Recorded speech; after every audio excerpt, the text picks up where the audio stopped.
I think there's no going back. I think this is it. This bench press wide grip that I'm doing right now has felt so freaking amazing that I reckon this is going to be my main grip. I never thought that I would ever be able to say this, but I've tried something very, very different after all these years of training and bench pressing. And this silly variation, which I thought it was outlandish how wide it was initially, and I felt like my shoulders were going to snap. After whatever it is, 3-4 months now, I don't know how long it's been. It's been a while, man. After this much time, I feel like I'm stronger than narrow. Now, normally, my normal grip is like one thumb length away from the smooth. So very narrow, very, very narrow. Now I've got my index finger on the rings, so as wide as you can possibly go.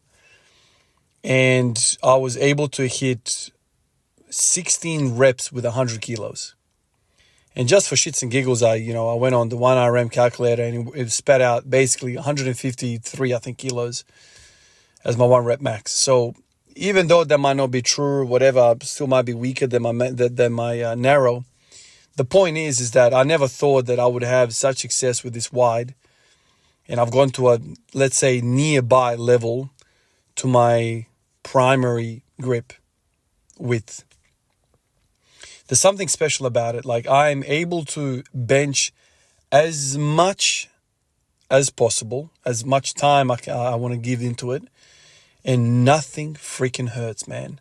Nothing hurts. Everything feels good. It's just perfect. It's perfect. I wish squats felt like that. I wish deadlifts felt like that. I wish everything else felt like that. For some reason, bench press, it's coming to me so easy. Today, after hitting 5x5 with 120 only 4 or 5 days ago, that's kind of my trigger to increase the weight. Today was the 130 kilos. I was able to do 3 doubles and 1 single, I reckon I did, with 130. And so the next session is going to be try and get another rep somewhere, maybe another couple of reps in those sets, and just progress it. And so eventually, maybe in the next month or something, I don't know, it depends on how it goes, to get to 130 for 5x5. And when I do that, then I go to 140. This is kind of getting crazy, man. It's getting crazy. I was expecting me to kind of plateau at 110, at 100, and then for me to, go back to my original grip. That was kind of the plan initially. Do the wide, push it as much as possible, maybe 3, 4, 5, 6 weeks, whatever it is. And when things start to kind of hurt or start to plateau or whatever, so go back to the other one and just keep flicking back and forth as the year progresses. I've not been back to my original grip. That's how good this has felt. My shoulders feel good. I feel stacked. My scapulas are flat on the bench.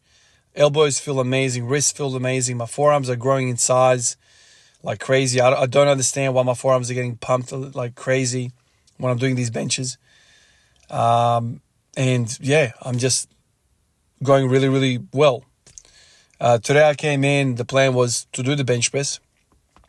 And part of my recent, squatting portion of those bench days has been to do overhead squats. Do overhead squats, warm up with that, hit some back squats, and then go straight to the bench. And I feel like the overhead squatting does something. It kind of activates the upper back, activates, the wrists, the elbows, like all of this stuff needs to kind of get really loose and strong and activated for me to even attempt this. So I feel like that's a nice really warm up. So by the time I get to the bench press, I've already kind of turned on my upper back and I'm kind of in tune with it. And as all the old timers used to say, man, like if you want a big bench press, you need to have a developed upper back. And so I feel like if you just walk in the gym and you go straight lay on the bench and start benching, that's all well and good. I'm sure that works as well, but there's some sort of benefit when you activate some of that posterior shoulder musculature. The traps, the rhomboids, the lats, the teres minor, major, like all those little intricate rotator cuff muscles. If you just turn them on a little bit with a opposite movement, so a pulling movement, of some sort, or an overhead movement, just a little bit. You don't have to go nuts. Like with these overhead squats, I'm not going nuts with them. I'm not doing it for reps. I'm just, doing a single each weight, get up to something heavy. And when I feel form break down, then I just stop there and I go to the bench press.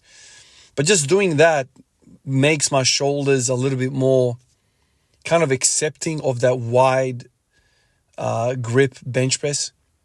And then it kind of feels better. So that's kind of the recent revelation that I've had in the last maybe couple of weeks, week or two.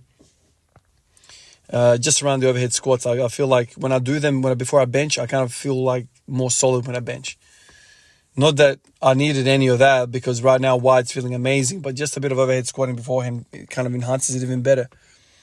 So now, like, I'm sitting at a point where I think I'm done with the narrow, man. As in, I'll probably go back to it as my accessory. But now, like, the accessory has become the main. You know what I mean? Like, so now when I go back to narrow, I'm going to feel like, well, this is kind of awkward. And this is kind of the term that I would feel, that I would say that I feel like, narrow kind of feels like I'm getting in my own way. Whereas wide, I feel like the elbows are unobstructed. I can activate the lats a little bit more in the traps. The scapulas on the bench are feeling flat. Whereas when you go narrow, when you with a heavy weight and you get to the chest, I feel like the shoulders tend to roll up. I don't know if you understand what I'm saying. When I get down, I feel like my shoulders, the scapula doesn't have enough range of motion, and so the shoulder kind of, I don't know what you call this, it kind of raises and anteriorly kind of rolls over. And then you lose tension through the upper back because your grip is too narrow. With the wide, the upper back is locked in the entire time. Like, the wide grip allows me to position my scapulas in such a position that I can lock them in for the entire duration of the set. Even if I'm doing a set of 16, I can just keep on freaking repping that shit out without ungluing of the upper back. And so I don't know what I would have gotten as my number one max out AMRAP with 100 kilos with narrow. Maybe 10 reps, maybe, I don't know. Definitely not 16 reps, man, with 100 kilos. So it's a PR for me. Things are looking unbelievable, man. Yeah, I don't quite understand what's going on, but this wide business it's amazing. It's so amazing that I'm sitting here and I'm like, should I freaking do something like this with squats? I know I messed around with them initially. I think what scared me off initially with the squats was that I was sitting to a box. That period ended with me being very scared after developing left knee pain. And I remember this vividly, man, vividly.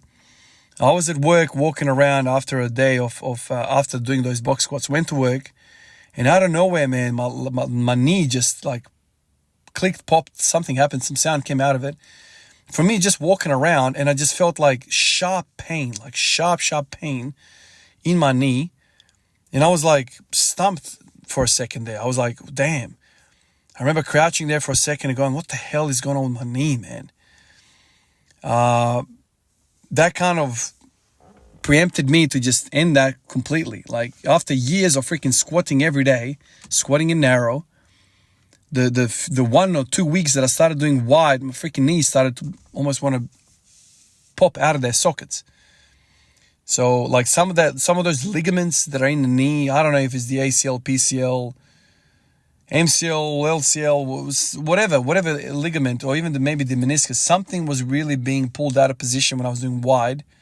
Maybe too much knee valgus, maybe not enough verticality, I don't know. But it was proving to be, a scary time for me. And I reckon I would not have had those difficulties if I just did a freestanding squat. But I didn't. I was sitting onto a box. I was basically channeling the whole Louis Simmons ideology around that time. I remember it clearly, going wide, keeping the knees wide, all that stuff. Eventually, I kind of got so disheartened about it all because, usually when you try something like this and you get pain like that, you just run for the border, man. You just run for the damn border. I ain't putting up with this sort of fight, man. Well, why would I need to do this when I've got so much evidence that the other stuff has never hurt me before? Never. Now I tried this new shit and all of a sudden everything starts to hurt. So I kind of ran away from that really quick. And I kind of had the same type of mentality when it comes to wide in general. I was like, well, I remember trying wide once in the bench press. Once again, I did it wrong. I tried to use the same weight. I did it narrow. And my shoulders were hurting. I remember like it was just hurting. I felt like my shoulders were going to pop out. But this time around, I literally just stripped the bar back to 60 kilos. And I was doing 60 kilos. And then I went to 70 and then 80 kilos. And I was doing sets of 5x5. You know, when I get to 5x5, you know, next session I'll go up in weight. And I kept doing that, and I had a lot of success. And now I'm all the way to 130. Look at that. 130 kilos, man. I mean, the bar looks pretty good like that. I don't know, like it looks like a juicy bar, like with so much weight on it. But, I mean, there you go. Look how wide this is, man. It's so wide. And I know the way I bench, it's not like some of the guys that you see out there with the chest going up to the bar. It's like a 1-inch thing.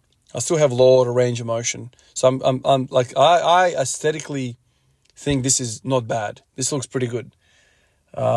It's not as aesthetic as the narrow.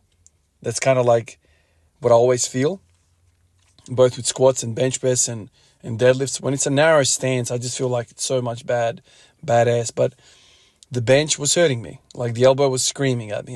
So that kind of, it made me initiate thinking about something else. And now when I tried wide, and I'm like, well, I think my body is responding to this for some reason really, really well to this. And I just keep on improving every time I come in. So this is the set of 16 with 100 kilos. By the way, when I put this into the calculator, these 16 reps with 100 kilos, you spat out like 153 or something like that, 152 or something like that. And then I thought, what if I add another 4 reps? Obviously, it gets really inaccurate, these calculators, when you get about 10 reps on it. But it's intriguing, right? Same as the 180 AMRAP sets that I was doing earlier in the year. When you do 100 kilos for 20 reps, your projected one rep max is 166 kilos. Like, that is nuts to me, man.